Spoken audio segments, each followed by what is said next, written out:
Chapter 4 A Market by the Way.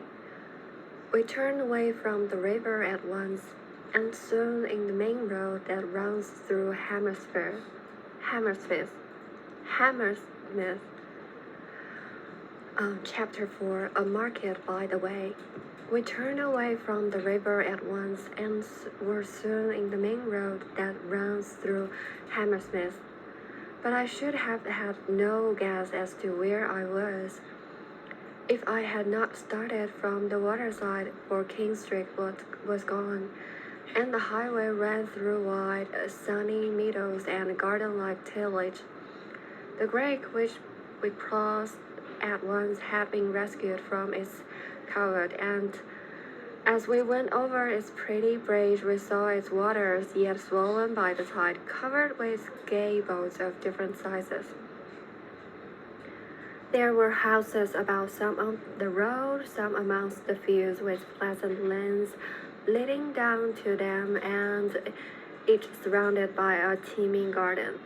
They were all pretty in design and as solid as might be, but contrafilled in appearance, like yeomen's dwellings, some of them of red brick, like those by the river, but more of timber and plaster, which were by the necessity of their construction so like medieval houses of the same materials, that I fairly felt as if I were alive in the 14th century. A sensation helped out by the costume of the people that we met or passed, in whose dress there was nothing more than almost everybody was gaily dressed, but especially the women, who were so well looking or even so handsome that I could scarcely refrain my tongue from calling my companion's attention to the fact. Some faces I saw that were thoughtful, and in this I noticed great nobility of expression, but none that had a glimmer of unhappiness. The greater part we came upon a good many people were frankly and openly joyous. I thought I knew the Broadway by the line of the roads that still met there. On the north side of the road was a range of buildings and courts, low but very handsomely built and ornamented, and in that way forming a great contrast to the unpretentiousness of the houses round about. Well above this lower building rose the stiff lead covered roof and the buttresses and higher part of the wall of a great hall, of a splendid and exuberant style of architecture, of which one can see little more than that it seemed to me to embrace the best qualities of the Gothic of Northern Europe with those of Saracenic and Byzantine. Though there was no copying of any one of these styles, on the other, the south side of the road was a octagonal building with a high roof, not unlike the Baptistery at Florence in outline, except that it was surrounded by a lean-to that clearly made an arcade or cloisters to it. It also was mostly delicately ornamented. This whole mass of architecture, which we had come upon so suddenly from amidst the pleasant fields, was not only exquisitely beautiful in itself, but it bore upon it the expression of such generosity and abundance of life that I was accelerated to a pitch that I had never yet reached. I fairly chuckled for pleasure. My friend seemed to understand it and sat looking on me with a pleased and affectionate interest. We had put up amongst a crowd of carts, wherein sat handsome, healthy-looking people, men, women, and children very gaily dressed, and which were clearly market carts, as they were full of very tempting-looking country produce.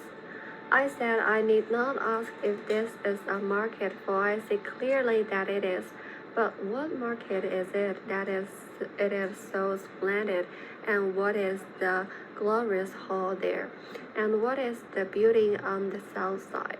Oh, said he, it is just our Hammersmith market, and I'm glad you like it so much, for we are really proud of it.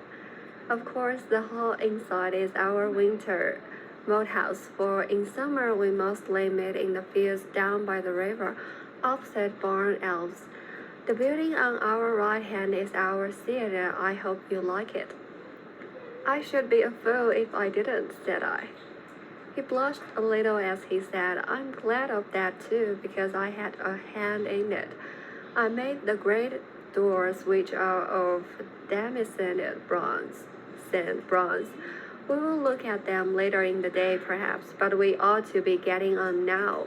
As to the market, this is not one of our busy days, so we shall do better with it another time, because you will see more people. I thanked him and said, are these the regular country people?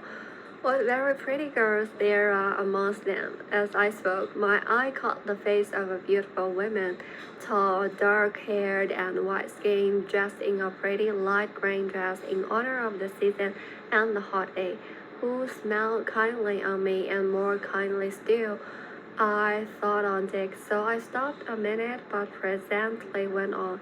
I ask because I do not see any of the country-looking people I should have expected to see at a market. I mean, selling things there. I don't understand, said he, what kind of people you would expect to see, nor quite what you mean by country people. These are the neighbors, and that like they run in the Thames Valley. There are parts of these islands which are rougher and rainer than we are here, and their people are rougher in their dress, and they themselves are tougher and more hard-bitten than we are to look at. But some people like their looks better than ours. They say they have more character in them. That's the word. Well, it's a matter of taste. Anyhow, the cross between us and them generally turns out well, added he thoughtfully.